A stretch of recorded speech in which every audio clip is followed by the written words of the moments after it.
the depths of the night, the darkness held sway over the room as John lay still in his bed.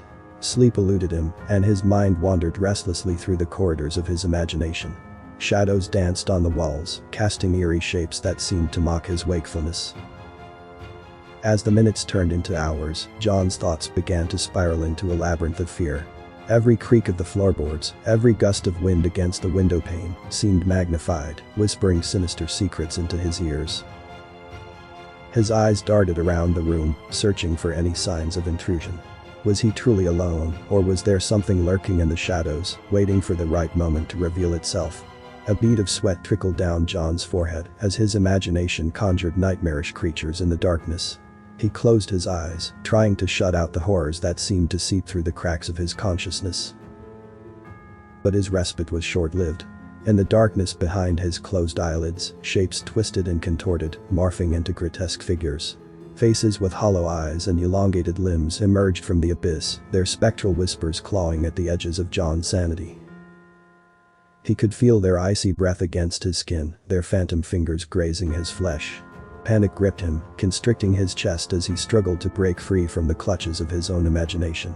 Suddenly, the room grew colder, the air heavy with a sense of foreboding. John's mind conjured a chilling presence standing at the foot of his bed, an apparition so malevolent that its mere gaze threatened to consume his very soul.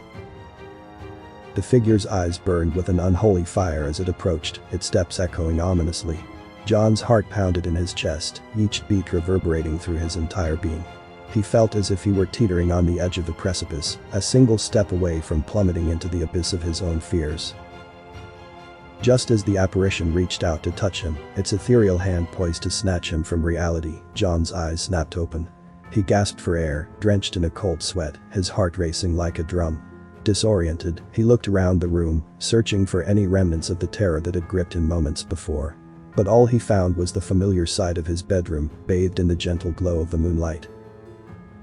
Relief washed over John as he realized it had all been a figment of his imagination, a haunting reverie born from the depths of his subconscious. He sat up, allowing his racing heart to gradually slow its frantic pace. Reassured by the safety of his surroundings, John chuckled at his own vulnerability. How his mind had deceived him, transforming the mundane into the macabre. He swung his legs over the side of the bed, ready to shake off the remnants of the nightmare and embrace the calm reality of his waking life. But as he reached for the bedside lamp to dispel the shadows once and for all, something caught his eye. On the floor, just beside his bed, lay a single small object, an eerie, twisted figurine with hollow eyes and elongated limbs. A chill ran down John's spine as he recognized the grotesque figure. It was the very embodiment of the terrors that had haunted his dreams, a manifestation of the horrors he believed to be nothing more than his imagination run wild. Dread clawed its way back into John's heart as he realized that the line between his dreams and reality had blurred. In his confusion, he wondered, had he truly awakened, or was this just another layer of his own twisted nightmare?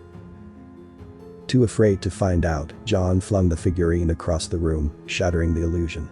With trembling hands, he switched on the light, casting a warm glow over the room, banishing the darkness that had threatened to consume him. Breathing heavily, he forced himself to believe that he was indeed awake, that the nightmares had come to an end. But deep down, a nagging doubt lingered, a seed of fear that whispered in his ear, reminding him that sometimes, the horrors of the mind can follow us even in the waking world. And as John settled back into bed, he couldn't shake the eerie sensation that he was being watched, that unseen eyes observed him from the shadows, waiting for the right moment to reveal themselves once more.